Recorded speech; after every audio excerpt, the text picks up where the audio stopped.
ಹೆಣ್ಣು ಅಂದ್ರೆ ಭೂಮಿ, ಹೆಣ್ಣು ಅಂದ್ರೆ ಧೈರ್ಯ, ಹೆಣ್ಣು ಅಂದ್ರೆ ಭರವಸೆ, ಹೆಣ್ಣು ಅಂದ್ರೆ ಒಗ್ಗಟ್ಟು, ಹೆಣ್ಣು ಅಂದ್ರೆ ಶಕ್ತಿ, ಹೆಣ್ಣು ಅಂದ್ರೆ ಬೆಳಕು.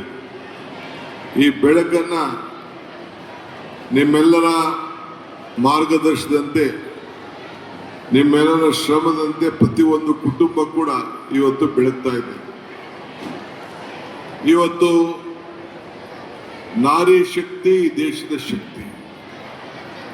ಕರ್ನಾಟಕದಲ್ಲಿ ಬಹಳ ವೀರ ವನಿತೆಯರು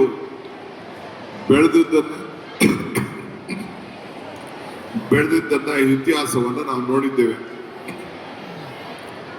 ನಾನು ಇವತ್ತು ನನ್ನ ಮುಖ್ಯಮಂತ್ರಿ ಆದಮೇಲೆ ಸರ್ಕಾರದಲ್ಲಿ ಬರದ ವೀಕ್ಷಣೆ ಕಾರ್ಯಕ್ರಮವನ್ನು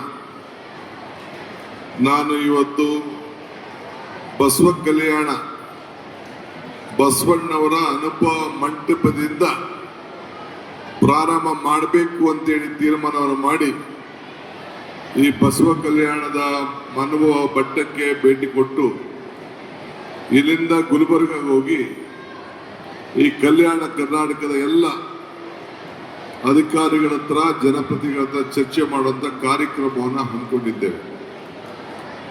ಯಾವ ಗ್ರಾಮಕ್ಕೆ ಹೋದ್ರೂ ಗ್ರಾಮ ದೇವತೆ ಯಾವುದು ಅಂತ ನಾವು ಕೇಳ್ತೇವೆ. ಅಂದ್ರೆ ಪ್ರತಿ ಭೂಮಿಗೂ ಕೂಡ ಮಾತೃಭೂಮಿ, ಭೂಮಿ ತಾಯಿ ಅಂತ ಹೇಳಿ ನಮ್ಮಲ್ಲಿ ಹಿರಿಯರೆಲ್ಲ ನಮಗೆ ಮಾರ್ಗದರ್ಶನವನ್ನು ಕೊಟ್ಟಿದ್ದಾರೆ. ಇವತ್ತು ಮಹಿಳೆಯರ ಸುರಕ್ಷತೆಗೆ ಅಕ್ಕಾಪಡೆ ಈ ರಾಜ್ಯದಲ್ಲಿ ತಯಾರಾಗಿದೆ. ನಮ್ಮ ಸರ್ಕಾರ ಶ್ರೀಮತಿ ಲಕ್ಷ್ಮೀ ಹೆಬ್ಬಾಳ್ಕರ್ ಅವರು ಅವರ ಮುಖಂಡತ್ವದಲ್ಲಿ ಈ ಕಾರ್ಯಪಡೆ ಇವತ್ತು ಬಹಳ ಚೆನ್ನಾಗಿ ಹೊಸದಾಗಿ ಬೆಳೀತಾ ಇದೆ. ಯಾರ್ಯಾರು ಈ ಪಡೆಗೆ ಸೇರ್ಕೊಂಡಿದ್ದೀರಿ ಅವರೆಲ್ಲರೂ ಕೂಡ ನಾನು ಸರ್ಕಾರದ ಪರವಾಗಿ ತುಂಬ ಹೃದಯ ಶುಭಾಶಯ ಮತ್ತು ಅಭಿನಂದಿಸಲಿಕ್ಕೆ ನಾನು ಬಯಸ್ತಾ ಇದ್ದೇನೆ. ನಿಮ್ಮ ಹೋರಾಟ, ನಿಮ್ಮ ಶ್ರಮ, ನಿಮ್ಮ ಶಕ್ತಿ, ನಿಮ್ಮ ಧೈರ್ಯ, ನಿಮ್ಮ ಸಾಧನೆ ಖಂಡಿತ ನಿಮ್ಮೆಲ್ಲರೂ ಕೂಡ ಫಲ ಸಿಗ್ತದೆ.